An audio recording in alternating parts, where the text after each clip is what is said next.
daqui a pouquinho nós iniciamos, já chamei ela aqui também. Vamos ver se ela já, daqui a pouco, ó, entra para participar e iniciarmos a nossa live no dia de hoje. Olha aí, já está entrando.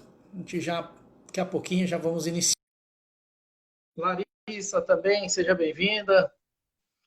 Nossa técnica lá do laboratório. Trabalha na secretaria às vezes, né? Obrigado por estar presente. Doutora Ana, boa noite. Boa noite, Mário. Melhorou a luz? Sim, tá bom, dá para ver bem. Pessoal, estão conseguindo ouvir a gente?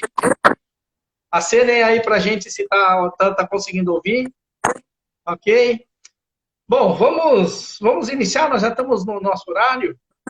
Queria primeiro agradecer, doutora Ana, pelo convite de estar participando com a gente nessa live de hoje. Né? Um tema tão importante a gente falar sobre a saúde da criança, né? E desde já quero fazer esse agradecimento, né? A gente já se conhece aí desde que eu cheguei praticamente aqui em Sinop, né? É professora nossa lá na universidade, então quero fazer um agradecimento da sua presença e o convite e você aceitar de estar participando hoje. Obrigado. Eu agradeço, Mário, pelo convite. Tá, acho que o seu som está um pouco baixo. Tá. Veja se melhora. Vamos ver.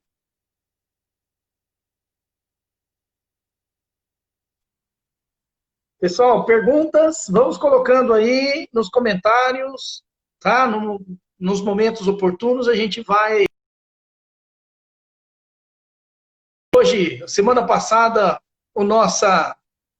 a live, a nossa live foi prejudicada, estávamos com um sinal bem ruim, foi um dia que estava com acho que muita gente, outras lives também deu problema. Está aqui a Thalita Martins, a nossa convidada da semana passada. Thalita, não esquecemos não, tá? Nós vamos ter que fazer mais uma outra outro dia, tá? Vamos lá, deixa eu ver se eu consigo voltar aqui com a doutora Ana. Vamos ver aí, acho que caiu, o sinal dela deve ter tido algum problema. Melhorou? Sim, melhorou. Melhorou. Aí, vamos lá. Bom, doutora Ana, fala um pouquinho de você, de onde você vem, sua formação, onde você estudou, onde você trabalha hoje, né? Muita gente já te conhece, mas é bom a gente, né? A gente sempre faz uma apresentação dos nossos convidados e eu queria que você falasse um pouquinho, então, né, da sua trajetória aí, um pouquinho. Pode ser? Pode. Então, na verdade, eu sou paranaense. Eu moro no Mato Grosso há aproximadamente 15, 16 anos. E eu vim para o Mato Grosso porque eu me casei com o Douglas, que é filho do Dr. Jorge aqui do Mato Grosso há 40 anos. Mas eu sou nascida no Paraná. Eu nasci em Londrina e cresci no norte do Paraná. Minha família é de Curitiba e eu estudei.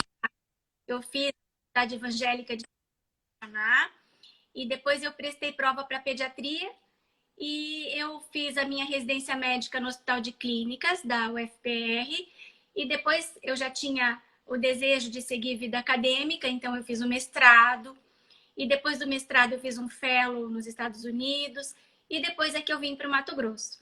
E daí nosso grande desejo era poder exercer a docência, mas demorou para que eu pudesse ter aqui em Sinop. Mas Deus é tão bom que mandou a universidade para cá, então eu pude prestar a prova e agora nós somos colegas e temos tantos projetos juntos, não é, Mário?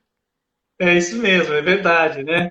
Muito bom a gente poder trabalhar com você, com o Douglas, com tanta gente, né? Os nossos parceiros. Eu acho que a gente tem uma equipe muito boa lá na universidade que faz com que os nossos projetos eles, né, se destaquem tanto lá, né? Então, isso é muito gostoso. E nós tivemos muita sorte, na verdade, viu, Ana? Porque, assim, foi aquele Mais Médicos, né? Foram, né, nesse programa Mais Médicos do governo Lula, que abriu, né, a oportunidade de novas universidades federais, né? Em campos mais avançados, em campos mais distantes. para exatamente fortalecer, né, a medicina e um problema de médicos se fixarem em regiões mais remotas, né, porque os médicos sempre vão para as capitais e as cidades mais distantes ficam sempre com muitos problemas, né? E esse programa do Mais Médico foi muito importante para trazer um curso de medicina aqui para Sinop. Olha o quanto isso, né, foi importante para a nossa cidade, né? Para nós foi excelente, foi assim, isso era eu digo, uma tristeza que eu tinha, né? De estar tão longe da universidade, de não poder fazer aquilo que eu sempre tinha planejado para minha vida. E Deus é bom, e Ele trouxe a universidade através desse programa e nós estamos aqui. E eu vejo quantas coisas a gente pode fazer ali na universidade, quantas vidas a gente pode ajudar a transformar. Estava conversando agora há pouco com o doutor Ulisses, que é, né? E eu cuidei do filho dele. O outro colega falou: ah, é uma pena que ela está na universidade, daí ela atende menos no consultório, ela devia estar mais presente aqui. Daí eu falei: não, é o contrário, é assim que a gente consegue mudar as coisas, que a gente consegue tocar a vida das pessoas. Quantos alunos nossos já estão formados e a gente tem as nossas sementinhas plantadas ali, não é, Mário? É Reproduzindo verdade, projetos. Então, isso é muito bom. com certeza, muito importante. Bom, olha, você tem um trabalho que já faz um bom tempo aí, né, no hospital do Dois Pinheiros, e que eu acho que é bacana a gente falar um pouquinho sobre aquele curso de gestantes, né, que nesse momento de pandemia, e eu nem sei como é que vocês estão fazendo, parece que eu vi já algumas lives, já vi algumas gravações, então fala um pouquinho para a gente desse programa tão bonito e tão importante que é, né? Para a mãe que vai ganhar o seu bebê e aprender e saber, né, o que fazer, né? O curso de gestantes, ele já tem, acho que 13 anos, mais ou menos. A gente tem mais de 10 anos. Mas ele nasceu do desejo da Mona Lisa, que é fono, uma amiga minha. E a Mona sempre dizia: Ana, a gente precisa fazer um curso de gestantes. Ana, a gente precisa fazer. E a gente idealizou o curso. E ele era bem pequenininho. Eu arranjei uma sala ali dentro do hospital, que era uma enfermaria. Eu desativei uma enfermaria e nós montamos ali o curso. E desde então nós hoje temos uma equipe muito boa, eu tenho parceiras que estão comigo todo esse período, a Denise Petri, que é psicóloga, a Maria Carolina Cesário, nutricionista, a Ana Flávia Molinari, que é fisioterapeuta, a nossa enfermeira Aline Duarte, então a Silvinha Demartini, odontopediatra. Então nós temos uma equipe muito boa e elas trabalham ali voluntariamente. Esse curso é gratuito e as inscrições são abertas para qualquer pessoa da população. E nós fazemos orientações para os pais, para a mãe, para o pai. Às vezes, algumas avós comparecem sobre os cuidados com a gravidez, os cuidados com o bebê recém-nascido. E são orientações que são passadas. Esse ano a gente estava um pouco entristecida porque tivemos que interromper o curso e, de repente, a gente falou: vamos fazer online. Então, nós começamos a fazer esse curso online. Hoje mesmo eu estive com a Maria Carolina Cesário, antes de vir para casa, na live às 4 da tarde. Então, é um horário a gente está acreditando que as gestantes já estão em casa. Então, a gente tem conseguido até um bom público, apesar do horário mais cedo. E a gente continuou com o curso agora pela internet.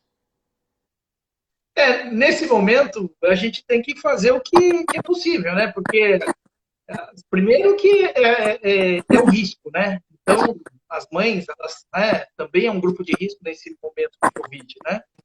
Então, tem que tomar todos os cuidados, né? Lugares que tem muito movimento de gente. Então, de fato, acho que é algo que é possível, né? Está podendo fazer nesse momento e que não deixa de ser tão importante da mesma forma, está atendendo, né?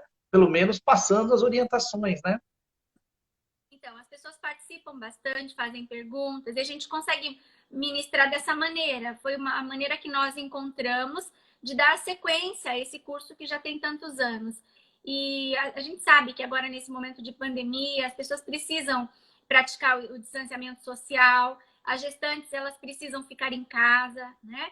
A gente sabe que se uma gestante adquirir a Covid, ela pode entrar em trabalho de parto prematuro. Então, uma série de cuidados que a gente tem que ter com essa população. Então, a gente optou por realizar esse curso online. E está dando certo, Mário. Aham. Olha, que ótimo. Olha, tem um elogio aqui para você de uma pessoa, a Poliana Bárbara, está falando do curso, um curso de alto nível, muito didático, né? Faz muita diferença na vida dos pais de primeira viagem. Parabéns pela iniciativa, doutora Ana e toda a equipe. Olha aí que coisa bacana.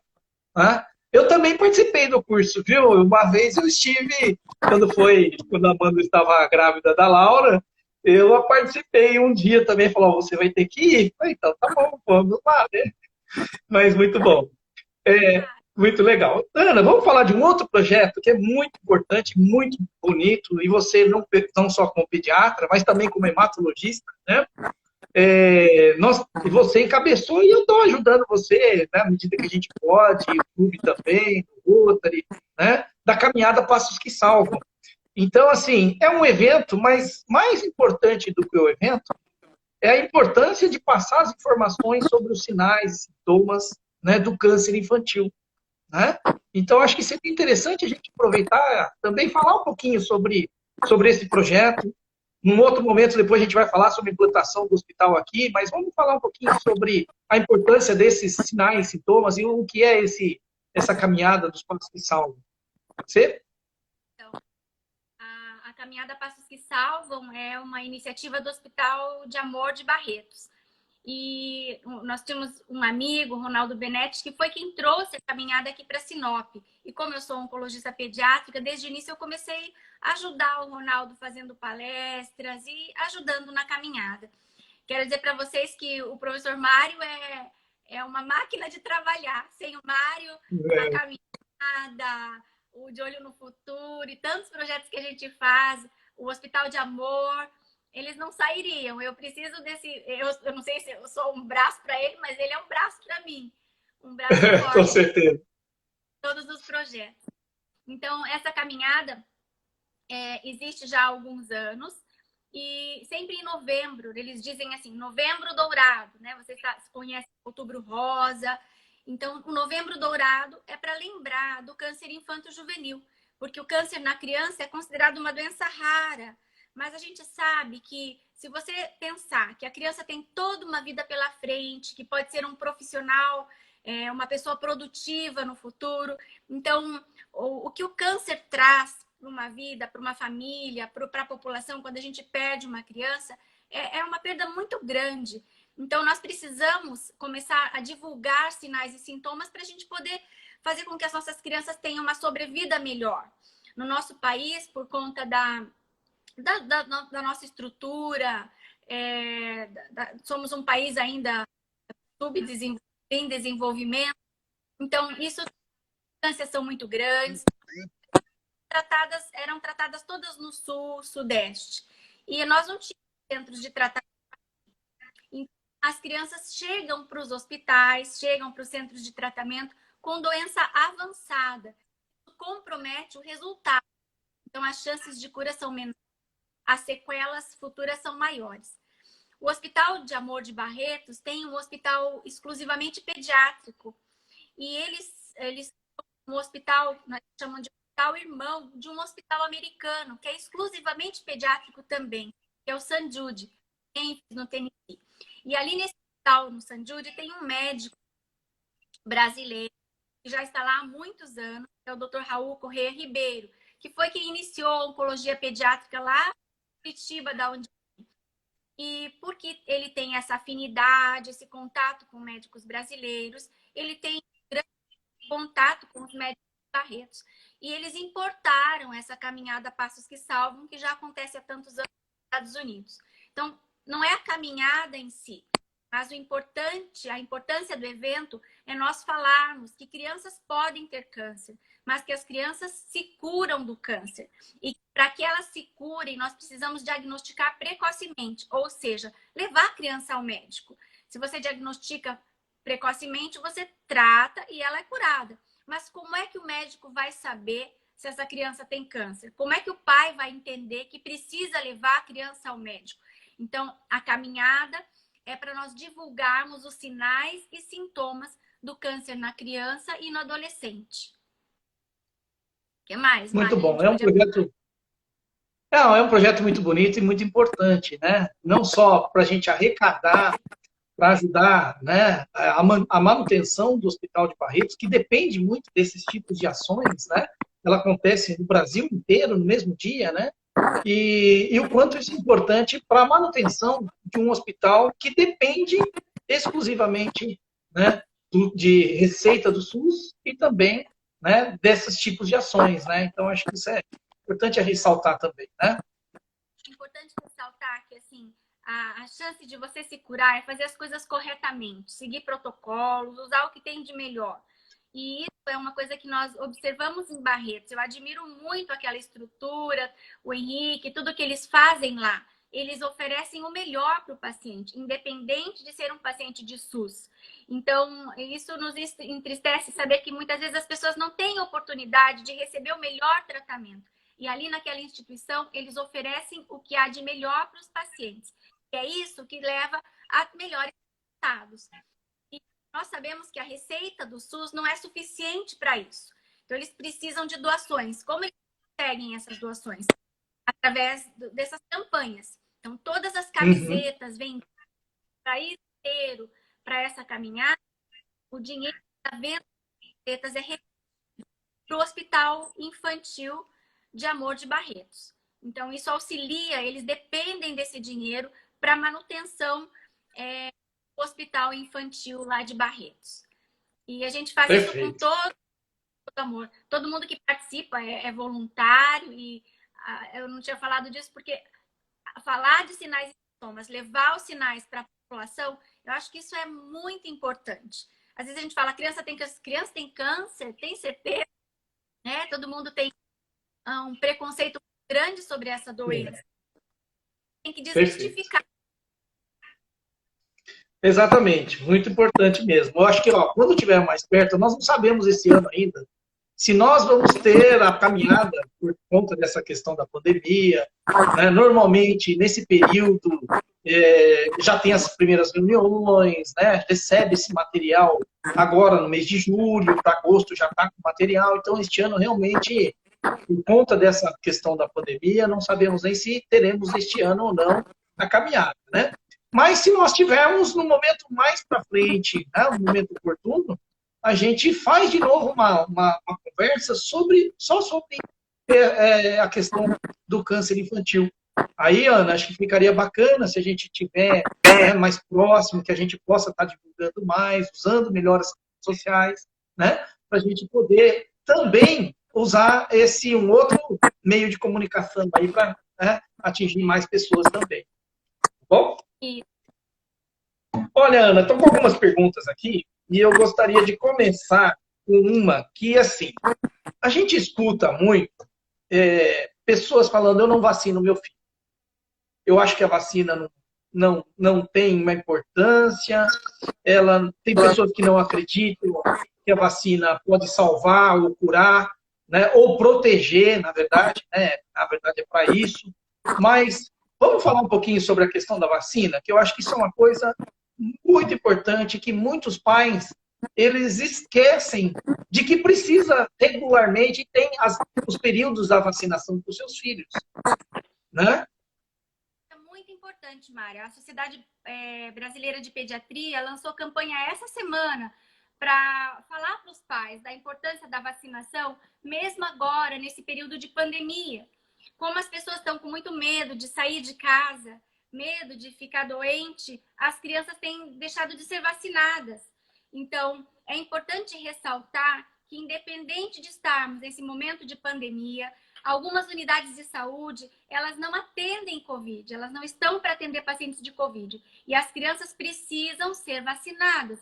Os pais precisam levar agora, nessa pandemia, e manter o calendário de vacinação da criança. Isso é muito importante. Essa é uma preocupação de todos os pediatras, dos médicos em geral. Assim, nós estamos passando por esse problema de pandemia, por esse período agora, e só se pensa em Covid. Então, o que será no futuro? Se essas crianças não forem vacinadas, algumas doenças vão voltar. Então, a gente não pode esquecer de vacinar todas as crianças, manter a carteira de vacinação em dia. Eu acho que você quer que eu fale também com respeito a essas campanhas anti-vacina, não é?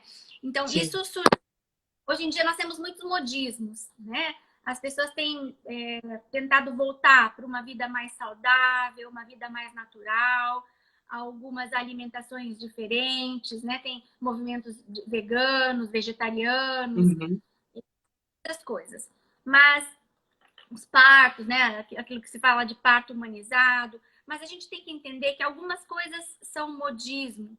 E assim, a vacina é o que você pode fazer de melhor para o seu filho. Então, vacina, você está protegendo a criança de uma doença. E você não está protegendo só o seu filho, você está protegendo também as crianças com quem ela convive. Então, vacina, depois da água potável, foi o que houve de melhor para mudar a vida das Para salvar. pessoas, para É, salvar. A gente diz que depois de água exatamente. potável, vacinação. Então, isso é fundamental. Nenhuma vacina vai levar doença para o seu filho. É claro que tudo tem efeito colateral, mas os efeitos colaterais, eles são mínimos, né? Às vezes é 1 em 1 milhão e de repente você é aquela estatística, isso Uhum. pode, mas isso não justifica você não vacinar seu filho. O pediatra vai orientar os efeitos colaterais, como você deve manejar, quando procurar o pediatra se tiver alguma reação, mas é de extrema importância de vacinação em dia. O que mais que a Perfeito, gente poderia... gente. Não, essa explicação é muito importante, viu, doutora? Porque, assim, é muito comum da gente estar em algum lugar e ouvir da pessoa falar, olha, mas eu não vacino meu filho, sabe? Eu não acredito. Então, assim, é uma coisa que precisa quebrar, né? Você está falando da questão de modismo, mas tem pessoas que não acreditam mesmo. Agora, com essa questão do Covid, está muito, né, em evidência, olha, todo mundo esperando que saia uma vacina, né, para que possa, né, tentar resolver e tentar bloquear o crescimento dessa doença, né, da proliferação do Covid, mas para todas as outras doenças, também para muitas outras doenças, né, essas infecciosas, foi o que salvou, né, a humanidade. Varíola, né, a tuberculose e tantas outras. Né, da criança, aquela da poliomielite. Olha aí, não existe mais poliomielite. Sim. Meu Deus. Acho que vai acabar minha bateria. Então, assim, tenta pôr no cabo aí. A gente espera um pouquinho. Mas, só para a gente complementando, então, assim, uma das causas mais importantes que o Rotary, né, apoiou na década de 80 foi a vacina da polio, né? Vacina contra a polio. Hoje, praticamente está erradicada no mundo inteiro, uma doença que tem gente que nem sabe o que é essa doença, né? Então, o quanto é importante entender a importância da vacinação e que ela, hoje a gente fala, né, você vê, a prefeitura, e eu acho que não é só aqui, eu não sei se é uma questão do Estado também, obriga, né, os pais levarem a carteira de vacinação quando vai matricular o seu filho na escola, né? Então, assim, é importante entregar, mas é importante que ela esteja em dia também, né? Acho que isso é importante a gente deixar bem frisado também, né? Então, Ana, Paraná sim. tem obrigatoriedade. Se não tiver vacina, não consegue matricular a criança, né? Pois é, mas a questão é o seguinte, é uma coisa que também precisa se organizar lá dentro da Secretaria de Educação. Porque a gente participa um pouco, né, tentamos este ano ver a questão da saúde, da saúde na escola, né, que são programas importantes, que eu acho que isso, num outro momento, a gente também precisa discutir a questão da saúde na escola, né? Mas é um ponto importante porque todos têm que entregar, mas não tem ninguém para ver, fiscalizar se está em dia ou não essa carteira de vacinação, né? Verificar, Então, até né? isso. né? Até isso aí. Bom, Ana, posso passar para o próximo uma outra questão? Pode, pode. Sobre a importância, vamos lá, ó. Tem uma mãe aqui que mandou: é normal uma criança ser muito irritada e não gostar de contato? Não, Ela mandou não é essa pergunta. Não, as pessoas são diferentes, não é, Mário? Nem todo mundo gosta de contato. Não sei se vocês já leram as 5 linguagens do amor das crianças. Cada pessoa reage de uma maneira. Uns gostam de ganhar presentes, outros gostam de palavras de afirmação, mas outros gostam de toque, não é? Mas assim, no Uhum. geral, as crianças gostam de toque, elas gostam de ser abraçadas, beijadas, elas vêm ao nosso encontro, não é? Então, se por acaso uma criança evita contato com outras crianças ou mesmo com os familiares, essa criança precisa ser avaliada. Isso pode ser uma pauta de autismo. Então, a gente precisa intervir, verificar se tem alguma coisa errada, porque se tiver, a gente vai tratar e a gente pode minimizar os efeitos deletérios dessa doença, né? Então, isso pode significar que tem alguma coisa errada com a criança, sim. E ela precisa ser avaliada. E a questão de irritabilidade de uma criança? Porque perguntou as duas coisas, né? Não gostar do contato e assim, a questão se a criança fica muito irritada. Sempre. Então, Acho que a pergunta foi essa. então irritabilidade também. Não, mas assim, a gente tem que ver o contexto, né? O pediatra, às Sim. vezes, quando você vai para uma consulta, a gente vê todo o contexto. Como é que é a relação da família com a criança, do pai, da mãe com a criança. Porque pode ser que esteja acontecendo alguma coisa ruim com a criança, dentro da família, algum conflito, e por isso essa criança está expressando irritabilidade. Outra coisa que faz uma Aham. criança ficar irritada é dor. As crianças não sabem se queixar. Então, às vezes, ela não sabe dizer, tá doendo aqui, tá doendo ali. Então, a criança pode ficar irritada porque ela tá sentindo dor, né? Mas, assim, se o comportamento dela, a criança é sempre muito braba, muito irritada, conversa com seu pediatra. Se não tem dor, se não tem algum problema no núcleo familiar, pode ser que tenha alguma patologia aí. Então, a gente tem que investigar alguma patologia neurológica ou Perfeito. psicológica. Você falou de um ponto e que tem uma pergunta aqui, exatamente a questão do pediatra. E aí vem uma pergunta aqui, né? Qual a importância desse acompanhamento pediátrico, né, para o desenvolvimento da criança? A questão de frequência, né, nas diferentes fases. Dá para a gente falar um pouquinho sobre essa questão do acompanhamento, da importância do pediatra para a criança? Olha, o pediatra, ele é fundamental para avaliação das crianças e para segmento. É uma coisa assim que a gente diz aqui, se fosse possível, o ideal é que nós tivéssemos na saúde da família, né? O médico de saúde da família, que é um clínico, ali dentro um pediatra e um obstetra e um ginecologista. Porque a criança não é um mini adulto, né? Então, quando a gente sai da faculdade, a gente não sai preparado para atender criança. É preciso você se especializar para isso, porque a criança tem particularidades que um médico de adulto não conseguiria perceber, né? Então, o pediatra, ele é um amigo da família, ele é aquela pessoa que vai orientar, que vai esclarecer dúvidas, muito mais do que tratar uma doença. Então, uma criança que tem um pediatra é aquela criança que não adoece, porque os pais, eles vão saber dar um melhor cuidado para essa criança. Então, se possível, toda criança tinha que ter um pediatra para chamar de seu. Uma vez eu recebi uma crítica indireta por causa disso, porque às vezes eu não consigo estar tão disponível quanto antes. Agora, com a docência, eu também ajudo na gerência de algumas coisas dentro do hospital. Então, o meu tempo de consultório reduziu bastante. Mas, assim, o ideal é que você tenha alguém em quem você confie para que você possa levar seu filho. Esses dias eu recebi uma criança de 9 anos e a mãe veio encaminhada e daí fazendo anamnese, a criança tinha uma doença hematológica e provavelmente ela não estava começando agora, era uma coisa que já vinha de algum tempo. E a criança tinha ido no pediatra a última vez com 5 anos, Mari. Ela estava com 9. Nossa! Então, a mãe ficou apavorada quando eu disse para ela o que estava acontecendo, não é?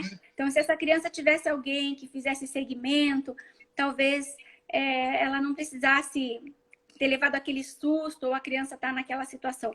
Então, é fundamental que vocês tenham alguém em quem vocês confiem, né? Tem que ter empatia, né? A gente, às vezes, não é com todo mundo que a gente se dá bem, então tem que achar alguém com quem você se dê bem, que responda as suas perguntas, tire todas as suas dúvidas, para que você possa fazer esse acompanhamento. E, assim,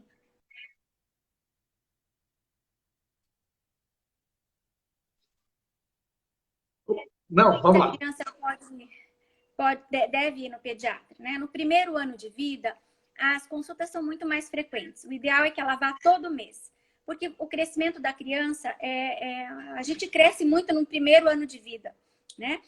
Então a criança precisa ir para pesar, para medir, ver os marcos do desenvolvimento, orientação de alimentação, higiene. O pediatra faz tudo isso, então as consultas do primeiro ano devem ser mensais.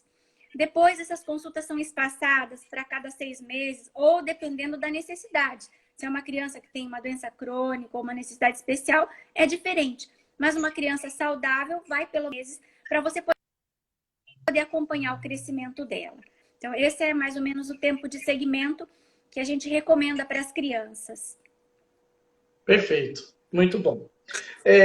Depois eu vou falar, tem uma pergunta da Amanda aqui, que é da parte de alimentação, e tem uma outra também. Mas antes da gente chegar na questão da alimentação, tem acontecido, e a gente vê os estudos mostrando que o índice de obesidade está aumentando cada vez mais, e não só em adultos. Né? A obesidade está mais cedo. E já não só a questão da obesidade, mas as outras comorbidades, às vezes com pressão alta, dislipidemia, né? Problema de colesterol.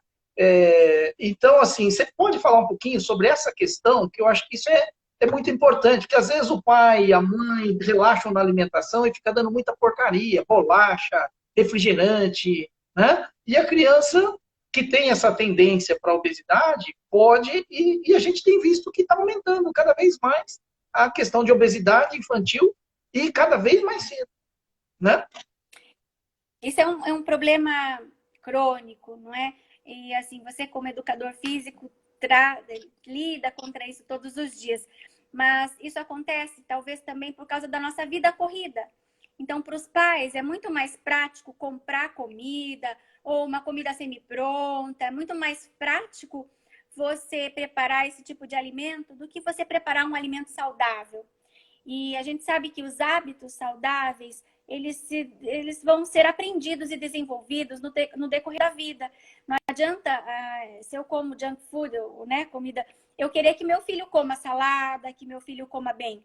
Depende do que tem na nossa casa. Então, às vezes, nós estamos pecando. Agora, na pandemia, né, a gente está ficando mais tempo em casa, eu percebi isso com meu filho.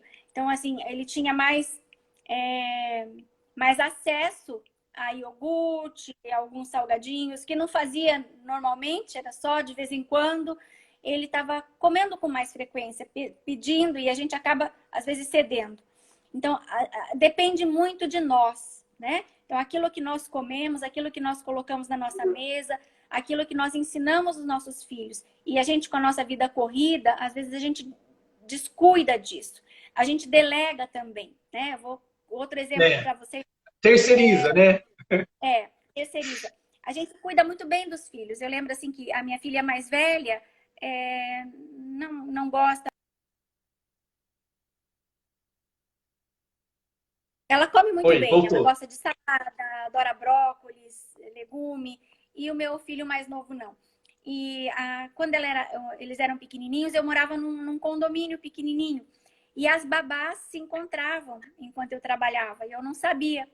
E ele, desde pequenininho, as babás compartilhavam lanches e eles davam bolacha para as crianças. Então, não tinha na minha casa, mas ele comia da casa do vizinho. Uhum. Então, a gente precisa ter olho, né? A gente precisa estar sempre cuidando e ensinando. Não é que não pode, né? Acho que a gente tem que também deixar a criança, de vez em quando, comer algumas coisas boas, né? Umas guloseimas. Mas a gente precisa Aham. priorizar almoço, janta, fruta. As pessoas, né, as crianças têm preguiça, às vezes, de lavar uma fruta, de cortar uma fruta. Então, sempre tenha na geladeira uma fruta lavada, prontinha ali para a criança passar, pegar e sair comendo. Então, depende de nós, né? Voltarmos aos nossos bons hábitos alimentares para combater a obesidade. E é muito Viu? Opa. vezes no Ô, Ana, pode falar, pode falar. porque assim, a gente vai orientar a família, Mário, e assim, se a criança está obesa, você olha os pais também são sobrepeso ou também são obesos, né? Porque É a criança verdade. come aquilo que você dá para ela comer, entende? A criança não vai no mercado sozinha, então a criança não faz o almoço dela, então isso depende de nós, né? Então é muito difícil tratar com isso porque você tem que tratar a família, né? Fazer toda uma Aham. reorientação alimentar. E olha, até tem uma pergunta que vem assim, né? A Amanda fez a pergunta assim: como que eu faço porque a criança não quer comer legumes? Uma pergunta que a Amanda fez.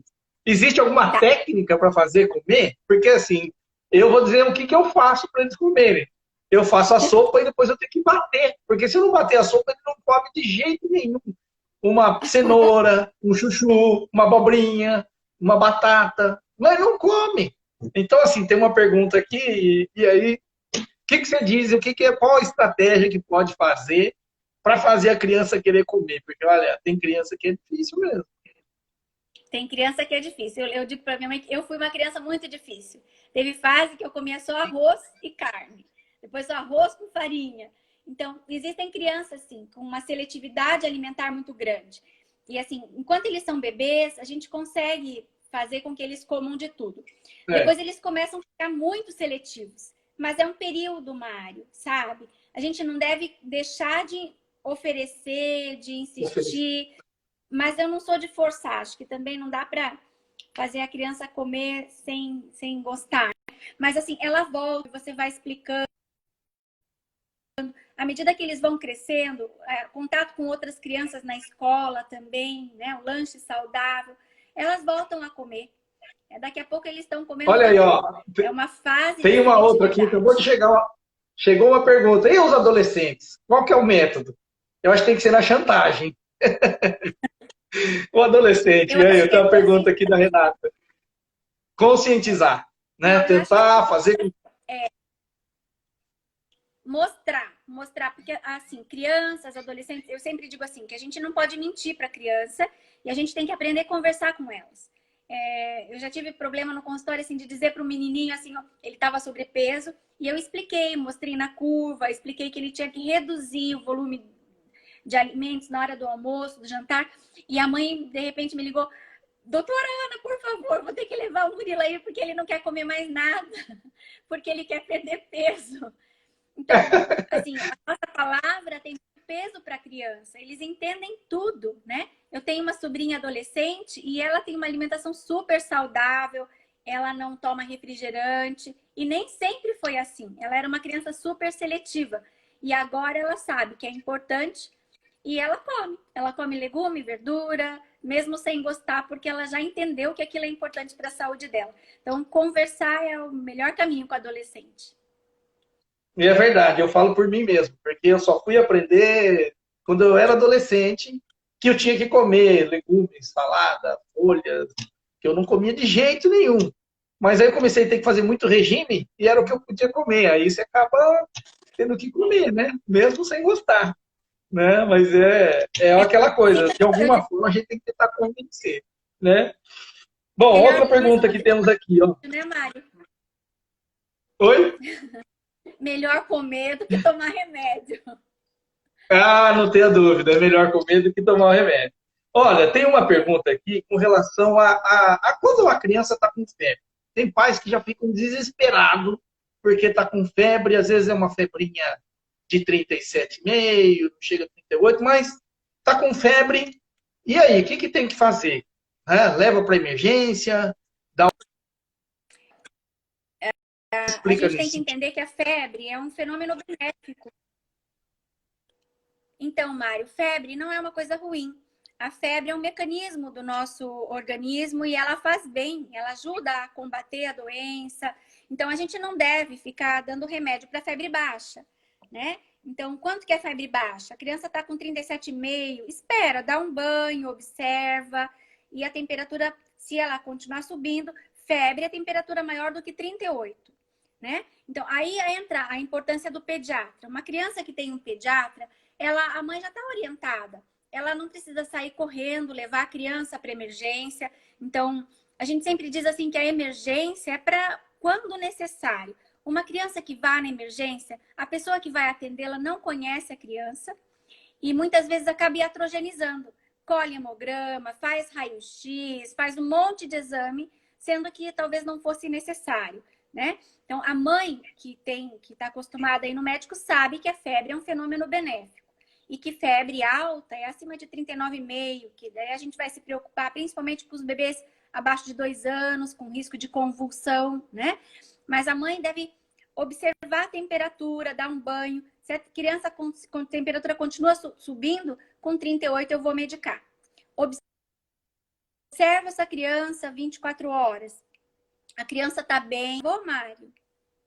Não, pode falar, dá para ouvir. Tá meio assim, mas tá ouvindo. Oi, tá ouvindo? Espera um pouquinho. Oi, vamos lá, volta. Vocês Espera aí, entenderam? cortou. Então, Começa. não precisa levar a Não, criança de imediato. certo. Olha aí, gente, Não levar de importante ter essa. imediato. Tá, vamos lá, deixa eu ver aqui se eu tenho mais alguma pergunta que foram passando aqui pra gente. Olha, de perguntas eu acho que são essas daqui. O que mais que você acha importante a gente estar colocando? Oi? Só completar da febre. Então, geralmente a gente observa se passou de 48, 72 horas, a criança persiste com febre, então ela deve ser levada. Se quando você abaixa a febre, a criança continua prostrada, hipoativa, sonolenta, então você deve levar sempre, né? Agora, quando no intervalo da febre a criança está bem, está ativa, a gente fica mais tranquilo de que está tudo bem com ela e eu posso aguardar, tá? Perfeito. Uma outra coisa importante, até o Breda colocou aqui, ó. O professor Carlos Breda fez um comentário e eu tinha esquecido. A criança, ela sempre é muito ativa, né? Tem muita energia para gastar. E ela não deve ficar muito tempo em casa. E aí, qual a importância da educação física para a criança, e não só a criança do que está no primeiro ano, com 6 anos? Né? Hoje já se fala, e mostrando a importância já de crianças já ir para a piscina, né? Para já fazer movimentos, ou na primeira infância. Né? Então, acho que é importante a gente falar um pouquinho sobre a questão do desenvolvimento motor, e o quanto que o desenvolvimento motor ele é importante para o desenvolvimento integral da criança, seja cognitivo, né, até socioafetivo. Acho que isso é um ponto legal e importante a gente estar falando um pouquinho sobre isso também. É extremamente importante que as crianças pratiquem atividades físicas. Isso também tem que começar muito cedo. E igual a alimentação, isso também depende da família, né, Mário? Porque as crianças praticam, às vezes, atividade física na escola, mas elas não têm nenhum estímulo em casa. E depois que elas estão maiores, elas entram na adolescência, elas acabam não praticando mais esportes. E nós sabemos da importância da atividade física para o desenvolvimento motor e, como você disse, né, está relacionado com desenvolvimento cognitivo, com tudo que a criança tem de potencial para ser desenvolvido. Então, as crianças precisam muito. E agora, por exemplo, nesse período de pandemia, né, que elas não vão para a escola, a gente precisa estar colocando essas crianças, deixar essas crianças mais ativas, tirar essas crianças da frente da TV, tirar as crianças da frente do computador, né? Programar atividades, pular corda, pular amarelinha, brincar com seu filho, orientar atividades desse tipo. Às vezes, se você mora num lugar tranquilo, fazer uma caminhada, né? Se tem distanciamento social, você consegue praticar uma caminhada, não deixar essas crianças sentadas o tempo todo na frente do computador ou na frente da televisão. Então, a gente sabe que a criança precisa passar, né, por todas as etapas de desenvolvimento. É importante que elas arrastem, engatinhem, para que elas possam ter um desenvolvimento pleno, e a gente precisa estimular isso desde pequenininhas. Olha aí, então eu estou dizendo isso, sabe por quê? Porque, assim, as escolas estaduais, que têm o primeiro a quinta série, porque normalmente as escolas do estado é do quinto ano para cima, né? Fica a segunda fase do ensino fundamental e o ensino médio. E o município é responsável pela educação infantil e do Fundamental 1, ou do Fundamental até o quinto ano. Né? E o que está acontecendo é que, como o Estado, eles tiraram a obrigatoriedade de ter professor de educação física. Eles colocaram a unidocência, e aí é um professor na escola, na turma, na sala de aula com a criança, e a educação física foi tirada. E o município, algumas escolas já estão tirando do município também do primeiro ou terceiro ano. E não tem já no ensino infantil. Né? E ainda que é uma fase, né, de 3, 4, 5 anos, já nem tem. Né? Então, assim, o que a gente tem visto é um problema, e aí eu, como educador físico, vejo que isso é um problema para a saúde da criança. Né? Ainda é pouco, né? Mas é importante porque o professor ele acaba usando aquele tempo não só para a criança se movimentar, mas também para incentivar a criança a fazer uma atividade física fora do tempo seu horário. Né? Então, a gente acaba vendo esse tipo de problema. E muitas vezes, né, estão mais preocupados com o processo pedagógico do desenvolvimento da criança, a questão cognitiva, nem cognitiva, mas por questão de conteúdos disciplinares, e do que propriamente numa questão da saúde integral da criança. Eu vejo isso como um problema. Né? Isso é uma falha, porque as crianças, para o desenvolvimento motor fino, ela também precisa praticar atividades físicas para todo esse desenvolvimento global da criança. É importante que ela pratique atividades físicas. E assim, as brincadeiras que são feitas, não é, na pré-escola e no início, na primeira, quinta série, são todas pensando nesse desenvolvimento. Então, isso é uma falha. As crianças não vão para a escola só para aprender a ler e a escrever. Então, é importante que isso seja repensado e que a gente possa intervir e mostrar a importância da atividade física para o desenvolvimento pleno da criança, para que a gente possa mudar esse cenário. Não pode continuar assim. Até porque, assim, a gente se preocupa, então a gente coloca o filho numa natação, num judô, numa outra atividade, mas nem todas as crianças têm essa possibilidade, não é, Mário? Exatamente. Outra Claro. coisa é importante, sim, com relação ao esporte, é que se você incentiva a criança, ela vai encontrar um esporte que ela goste, e o esporte é onde ela tem contato com outras pessoas, ela socializa, e o esporte deixa as crianças longe de uma vida ociosa, uma criança que não pratica esportes fica só na TV, ou risco de até drogas e outras coisas. Então, a gente sabe que o esporte é muito bom, principalmente para o adolescente, com relação a esses outros problemas que a gente está falando. Mas para o desenvolvimento global da criança, a atividade física é importante. Então, a gente tem que rever e talvez ajudar nesse cenário. Acho que a gente tem que planejar algumas coisas para isso. Acho que você tem algumas coisas já em mente, eu sei. Né? Exatamente. Olha, temos alguns professores que estão acompanhando aí, né? Fizeram esses comentários também. E é importante a gente deixar, porque assim, hoje na escola, né, a preocupação maior é a questão pedagógica, né? E como aqui nós temos poucas escolas, na verdade acho que tem uma escola integral, né? Se não me engano é a Escola Silvana, que tem educação integral, e tem a escola do Maria Amaro também, né? E as demais escolas é só meio período.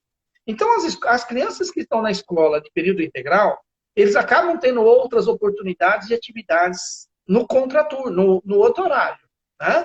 Mas as crianças que vão meio período na escola, só vão um período, né? Eles acabam não tendo oportunidades que, né, poderiam na escola, a questão da arte, a questão da cultura, né? Estimular a criança ao desenho, a questão da arte, a questão de música, porque a criança precisa desse outro conhecimento, aprendizado também.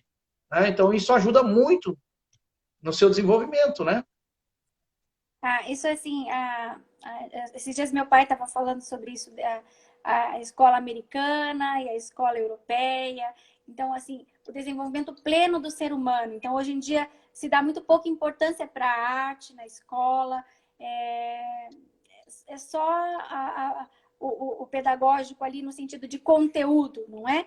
Mas, É, assim, para você é, desenvolver, para você criar um ser humano pleno, ele precisa também da arte, né, de outras habilidades e não apenas saber ler, escrever, interpretar ou exercer uma profissão. A gente tem que começar a voltar para buscar o desenvolvimento pleno do ser humano, para assim a gente conseguir pessoas mais éticas, pessoas mais que tenham mais empatia. Então, a arte, ela tem um papel fundamental na vida das pessoas. Ela transforma as pessoas e a quem tem contato com arte é um ser humano diferente e ele vê a vida de uma maneira diferente, trata as pessoas de uma maneira diferente.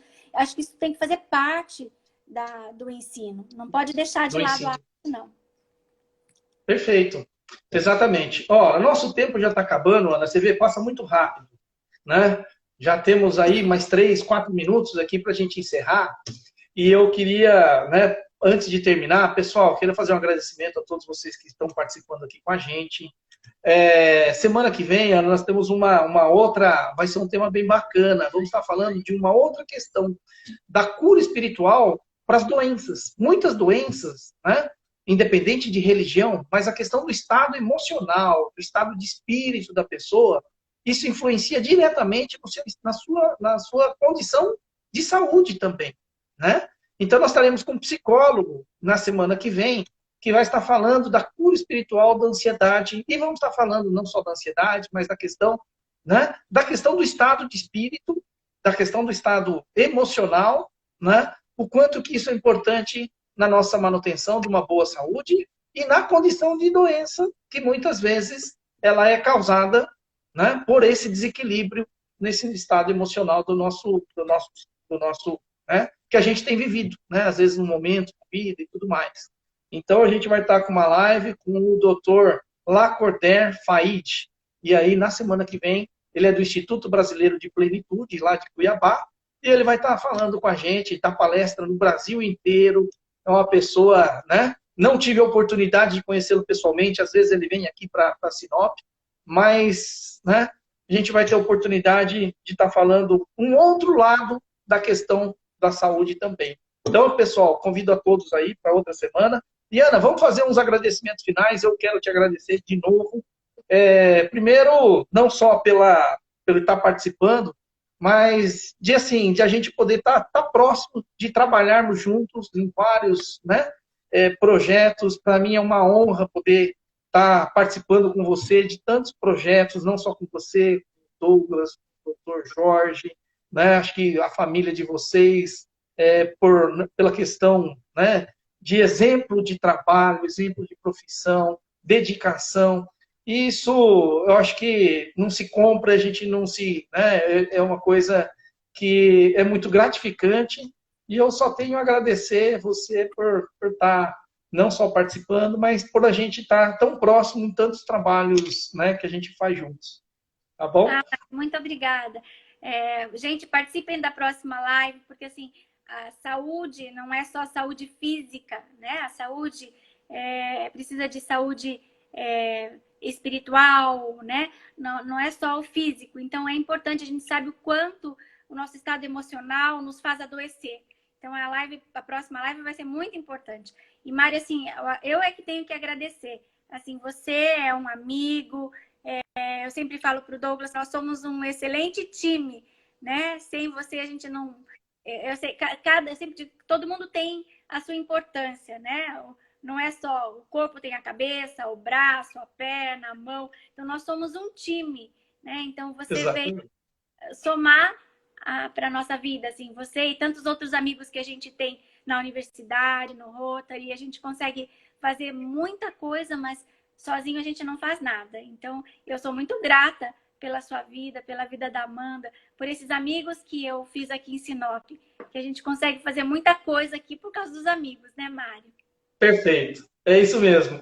Ana, então, obrigado. Acho que o nosso tempo vai esgotar aqui. Pessoal, obrigado por todos estarem aí. Ó, a Eveline está aqui. Já vai ganhar. Como é que está a gravidez? Deve estar bem. Obrigado por estar presente e para todos que estão aí, tá bom? Obrigado, Ana. Um abraço. Obrigada, Tchau. Mário. Tchau, Eu que gente. agradeço. Tchau, tchau. Obrigado.